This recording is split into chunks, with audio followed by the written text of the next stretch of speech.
తెలుగు సిరి YouTube ఛానల్కి స్వాగతం. అందరికీ నమస్కారం. నేడు తెలుగు సాహిత్యంలోనే తొలి తెలుగు దళిత కథా రచయిత్రి తాడి నాగమ్మ రచించిన ఒక ముద్దు అనే కథను విందాం. తాడి నాగమ్మ గారు 1908 జూలై 6వ తారీఖున బల్లా పుల్లయ్య బల్లా మహాలక్ష్మి దంపతులకు జన్మించారు. వీరిది మోరిపాలెం గ్రామం, మామిడి కుదురు మండలం, తూర్పుగోదావరి జిల్లా. వీరు చదివింది తక్కువే అయినా కథలు రాశారు. మొదటి కథ ఇంకెక్కడి విజయము. ఆ కథ గృహలక్ష్మిలోను భారతిలోను ప్రచురించబడింది. నాగమ్మ గారు వ్యాసాలు కూడా రాశారు. నాగమ్మ 1990 సెప్టెంబర్ 13వ తారీఖున మరణించారు. మనం చదువుకోబోయే కథ ఒక ముద్దు. మొదటగా ఈ కథ పేరు ఇది కథ కాదు. ఈ ఒక ముద్దు కథ 1935 సెప్టెంబర్ భారతి సంచికలో మొదటిసారిగా అచ్చేయింది. ఈ కథ జాతీయోద్యమ తీరులో నడిచిన కథ. వినండి. ఒక ముద్దు. ఆ దినములట్టివి. అప్పటికింకను గాంధీ ఇర్విన్ సంధి కుదరలేదు. భారత జాతి అగ్ని పరీక్ష యందున్నది. శాసనోల్లంఘన వాయువులు తీవ్ర రూపమున ఆసేతు హిమాచల పర్యంతము వీచుచున్నవి. విదేశ వస్తు బహిష్కరణము విరివిగా కొనసాగుచున్నది. స్వదేశ దీక్షావ్రతములు సక్రమముగా నెరవేరుచున్నవి. అందరూ అసహాయోద్యమమునందు పాల్గొనుచున్నారు. తల్లి తన కుమార్తెను ఆశీర్వదించి శాంతి సమరమునకు పంపుచున్నది. తండ్రి కొడుకును దీవించి అసహాయోద్యమునకు నాహుతి యొసంగుచున్నాడు. ముదుసలి మనుమని పురికొల్పి శాసనోల్లంఘనమునకు పంపుచున్నది. అత్త కోడలిని ఉత్సాహపరిచి సమరమున కురికించుచున్నది. మామ అల్లునికి ధైర్యం చెప్పి బహిష్కరణాస్త్రము ప్రయోగించు బంటుగా పంపుచున్నాడు. భర్త భార్యకు బుద్ధి చెప్పి భారత స్వాతంత్ర్య యుద్ధమునకు ఆమెను బలియొసగుచున్నాడు. భార్య భర్తకు నీతి నేర్పి దాస్య శృంఖలములను ద్రెంపు వీరునిగా యుద్ధమునకు పంపుచున్నది. భారత జాతి త్యాగ సహనములను చూచి ప్రపంచము దిగ్భ్రమ చెందినది. జగమొక విచిత్ర నాటక రంగము. అందు భారత జాతి యొక్క వింత పాత్రను ధరించినది. యుగయుగముల నుండి దాస్యమును అనుభవించుచున్నది. మానవ కోటి యందు మతములపై మతములుద్భవించి ప్రకాశించినవి, నశించినవి. ప్రపంచము పునాదులను సడలించి సాంఘిక విప్లవములెన్నో పుట్టినవి, గిట్టినవి. కానీ భారత జాతి వాణ్ణి నంటియు నంటనట్లు ముట్టియు ముట్టనట్లు కాల ప్రవాహమున దేలిపోవచ్చున్నది. మానవ సంఘములకు నూతనోత్తేజమునొసంగు మహావిప్లవము పరాసు సామ్రాజ్యమునందు పుట్టి శతాబ్దముల తరబడి త్రిశంకు స్వర్గమును అనుభవించిన షండశాసనులైన రాచమూకల యొక్క వేడి రక్తము వెల్లువలై వీధులయందు ప్రవహించుగాక. సకల చరాచరములందు సహజముగా ప్రవహించు స్వేచ్ఛా విద్యుద్వాహిని శక్తి సంపాదించుకొనుటకై అమెరికా సంయుక్త రాష్ట్రములు రణభేరి మ్రోగించుగాక. కోటీశ్వరుల గుండెలు పగులునట్లు సర్వమానవులు సమముగా సుఖించు సామ్యవాద సాంఘిక విప్లవము రష్యాయందు పుట్టి మానవ మండలి యొక్క పునాదులను గదల్చుగాక. వానిని గురించి భారత జాతి కిసుమంతయుబట్టదు, భావోద్రేకము కలగదు, చెలింపదు.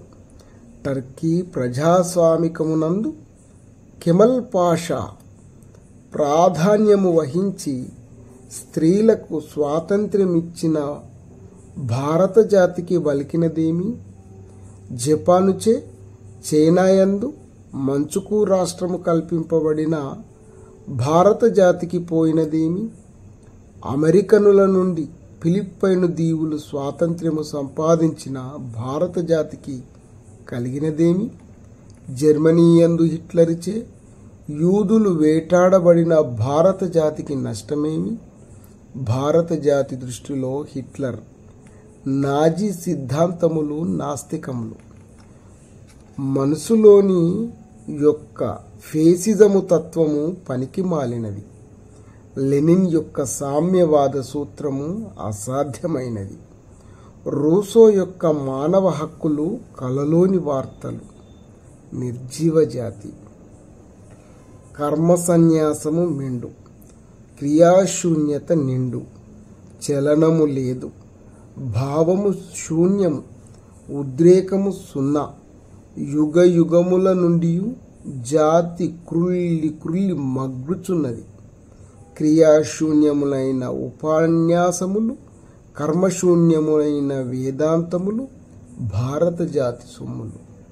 ప్రపంచవాసులకు భారతదేశం ఎథ్నాలజికల్ మ్యూజియం ప్రపంచపటము నుండి భారతదేశ స్వరూపమును తుడిచిపెట్టుటయే మంచిది. నిర్వీర్యమైనట్టియు నిర్జీవమైనట్టియు నీ జాతి పృథ్వీతలముపై నున్ననేమి ఊడిననేమి. పశ్చిమ సారస్వతములను గ్రోలిన మేధావుల యూహలివి. ఇట్టి జాతి అందుద్భవించిన కౌపీన వస్త్రధారి ఎడకు సూర్యాస్తమయముగాని మహాసామ్రాజ్య చక్రములను త్రిప్పుచున్న రాజకీయ ధురంధరులు దిగ్భ్రమ చెందుట వలన 60,000 మంది యుద్ధరంగమునకు పంపగలిగాను. కోట్ల కొలది రూప్యముల విలువగల విదేశ వస్తు సముదాయములు బొంబాయి నగరమందు విక్రయము లేక పడియున్నవి. విదేశ వస్తు బహిష్కరణాస్త్రము వాయువేగమున భారతావనిని చుట్టివచ్చుచున్నది. విదేశ వస్తు క్రయ విక్రయాదులు దిగులుందిరి. ఉత్పత్తిదారులు భయముందిరి. కార్మికులు విరగుందిరి. పాలకులు దిగ్భ్రమ చెందిరి. మాంచెస్టరునందు మిల్లులు మూయబడెను. లాంకషైర్ కర్మాగారముల తలుపులు వేయబడెను. బొంబాయి కొట్టులకు తాళములు వేయబడెను. కాంగ్రెస్ నిందితుల నోళ్ళు బంధింపబడెను. కానీ పట్టణం ఒకటి కలదు. అందలి వాస్తవ్యుల వాంఛలు వేరు. వారికి బహిష్కరణమనిన తలనొప్పి, విదేశమనిన వింత వెర్రి, స్వదేశమనిన సకిలింపు, ఖాది అనిన కసరింపు, ఇంగ్లాండ్ అనిన ఇకిలింపు. ఒరులు చెప్పినది వినరు, పరులు చూపినది కనరు. వారికి తట్టదు, ఎదుటి వారు చెప్పినది కిట్టదు. దేశమేమైనను వారికి పట్టదు. విదేశ వస్తు బహిష్కరణోద్యమము ఆ పట్టణమునందు కొనసాగించుటకై వాలంటీరు దళములై దళములు వెళ్ళినవి. వెళ్ళిన దారినే తిరిగి వచ్చినవి. శాంతి సైన్యములు విశ్రాంతి లేకుండా పనిచేసినను ఫలితము శూన్యమైనది. పరాభావములు పరిహాసములు మాత్రము పెరిగినవి. విదేశ వస్తు విక్రయము ఆ పట్టణమునందు మాత్రము విరివిగా కొనసాగుతున్నది. ప్రపంచ చరిత్రమునందు జగన్మాతలైన స్త్రీలు చేసిన మహోత్కృష్ట కార్యములెన్నో గలవు. తన్ను శోధింపవచ్చిన త్రిమూర్తులను సాధించి బాలురుగా చేసి యాడింపగలిగినది అనసూయ. విధి నిర్ణయమును ధిక్కరించి యముని బారి నుండి భర్తను బ్రతికించుకొనగలిగినది సతీ సావిత్రి. రాక్షస సామ్రాజ్యమునందుండియు త్రిమూర్తులను వెక్కిరించి రావణుని తిరస్కరించి పాతివ్రత్యము కాపాడుకొనగలిగినది లోకమాత సీత. నిండు సభయందు వలువలు విప్పబడినను మానమును రక్షించుకొనగలిగినది ద్రౌపది. రసపుత్ర యూధములతో సహా చిత్తూరు రాజ్యము నాశనమైనను గౌరవమును దక్కించుకొనగలిగినది పద్మిని. అబలయయు సబలులైన శాత్రవ సైన్యములను చీకాకుపరిచి చీల్చి చెండాడగలిగినది ఝాన్సీ లక్ష్మీబాయి. స్త్రీ అయ్యు తంత్రములపై కుతంత్రములను పన్ని పల్నాటి మేటి వీరుడైన మంత్రి బ్రహ్మనాయని మంత్రమును భేదించి తన దర్పమును ప్రకటింపగలిగినది నాయకురాలు.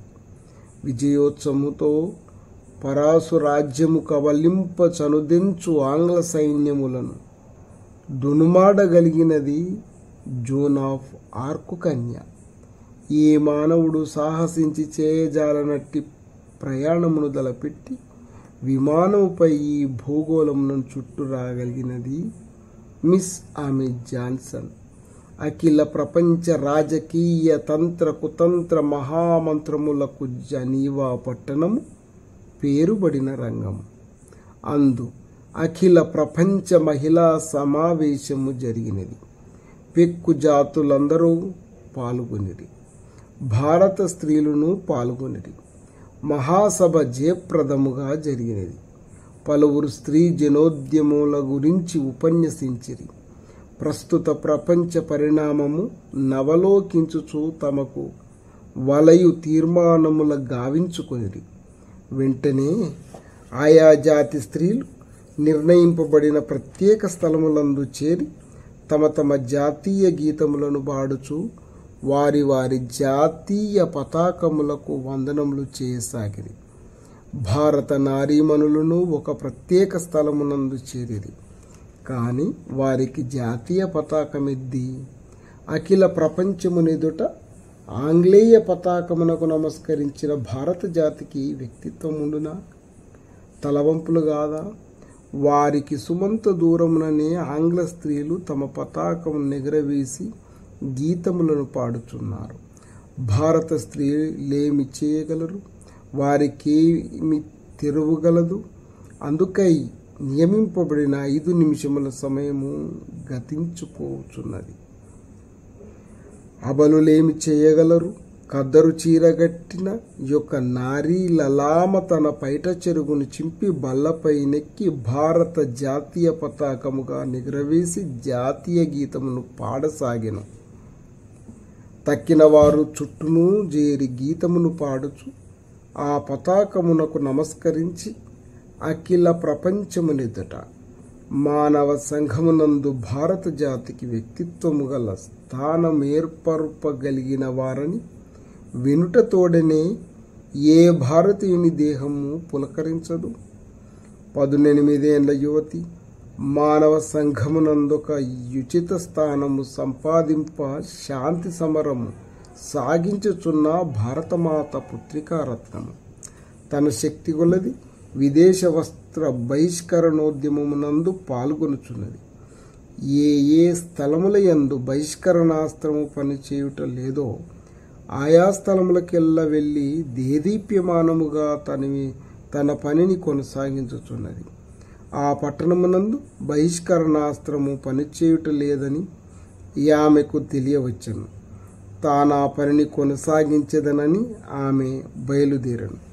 ఆ పట్టణము కుబేరుల కునికిపట్టు, విలాస పురుషుల కాటపట్టు, పొగరుబోతుల పుట్ట, జారచోరులకు నిలయం, అన్యాయముల కాలయం. కాబట్టి వెళ్ళవలదని బంధువులు భయపెట్టిరి, స్నేహితులు వారించిరి, అందరూ బ్రతిమాలిరి. ఆమె వానిని వినలేదు. వెంటనే ప్రయాణమై ఆ పట్టణం నందున్న శాంతి శిబిరమునందు చేరెను. ఆ శిబిరవాసులు తమకు జరిగిన పరాభావములను వినిపించిరి, వెళ్ళవలదని చెప్పిరి. మరుసటి రోజు తాను తప్పక బహిష్కరణాస్త్రము ప్రయోగించదనని ఆమె పట్టుబట్టెను. ఆంధ్రదేశమునందని అన్ని ప్రాంతముల బహిష్కరణోద్యమము జయప్రదముగా కొనసాగించిన యొక్క కన్య ఆ పట్టణమున కేతించినదనియు, మరుదినమునే ఆ పని కొనసాగించుననియు నగరవాసులు మూలయందు మూకలు చేరి చెప్పుకొనసాగిరి. జరుగు చిత్ర విచిత్రములను జూచుటకు వస్తు విక్రయశాలల చుట్టూను జనులు గుంపులుగా చేరిరి. ఆమె వారికి విదేశ వస్తు బహిష్కారం గురించి, స్వదేశ వస్తు ప్రోత్సాహం గురించి వివరించి చెప్పసాగాను.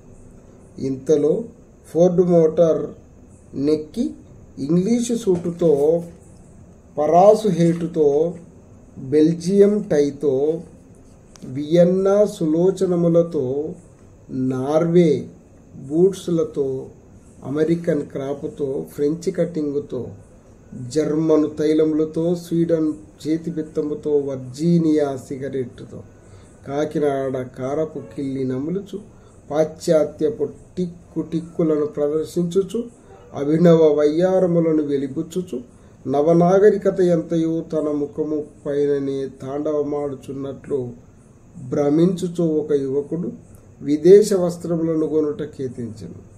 ఆమె అతన్ని చూచి, అయ్యా, తిన తిండియు కట్టబట్టయు ఉండ ఉనికియు లేక మలమల మాడుచున్న కోట్ల కొలది భారతీయుల పేర నిన్ను ప్రతిమాలుచున్నాను. విదేశ వస్త్రములు కొనవలదు. ఇందు నిమిత్తమై ఏటేటా 60 కోట్ల రూపాయలు పరదేశములకు ఎగుమతి అగుచున్నవి. ఇట్లే కొంతకాలము జరిగిన ఎడల భారతీయులందరూ భిక్షాందేహి అనే స్థితికి రాగలరు అని ఏమియో చెప్పసాగాను.